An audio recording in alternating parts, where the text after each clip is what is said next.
ចាទស្សនិកជនយើងបន្តងាកទៅចាប់អារម្មណ៍ព័ត៌មានរបស់យើងជាបន្តទៀត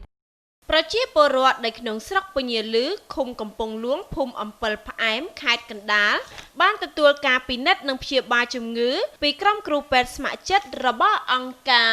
AHEF Education and Foundation ដោយមិនគិតថ្លៃអង្គការ AHEF Education and Foundation ដែលជាអង្គការសុខាភិបាលនិងអប់រំអាស៊ីព្រមទាំងក្រុមគ្រូពេទ្យស្ម័គ្រចិត្តបានចុះពិនិត្យនិងព្យាបាលជំងឺដោយឥតគិតថ្លៃនៅឯវិទ្យាស្ថាន Gloria នៅក្នុងស្រុកពញាលឺខេត្តកណ្ដាលកាលពីថ្ងៃអាទិត្យកន្លងទៅប្រជាពលរដ្ឋនិងកុមារតូចៗប្រមាណជា250នាក់បានទទួលការពិនិត្យនិងព្យាបាលជំងឺទូទៅដោយមិនគិតថ្លៃ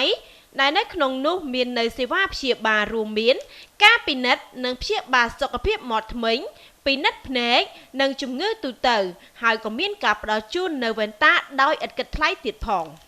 ជុំវិញការពិនិត្យនិងការព្យាបាលជំងឺនេះមានការចូលរួមដោយក្រុមគ្រូពេទ្យជំនាញមានទាំងវិជ្ជបណ្ឌិតបរទេសនិងខ្មែរផងដែរដោយអង្គការ AHEF Education and Foundation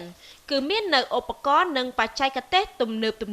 ព្រមទាំងមានការផ្ដល់ជូននៅឱសថល្អៗពីបរទេសជូនទៅដល់ប្រជាពលរដ្ឋដោយឥតគិតថ្លៃផងដែរលោកចេមហាប្រធានអង្គការ AHEF Education and Foundation ដែលជាអង្គការសុខាភិបាលនិងអប់រំអាស៊ីបានមានប្រសាសន៍ឲ្យដឹងផងដែរថាការចុះពិនិត្យនិងព្យាបាលជំងឺដោយឥតគិតថ្លៃនេះគឺមានគោលបំណងនៅក្នុងការលើកស្ទួយនៅវិស័យសុខាភិបាលនិងចង់ផ្ដល់ជូននៅសេវាពិនិត្យសុខភាពជូនទៅដល់ប្រជាពលរដ្ឋក្រីក្រ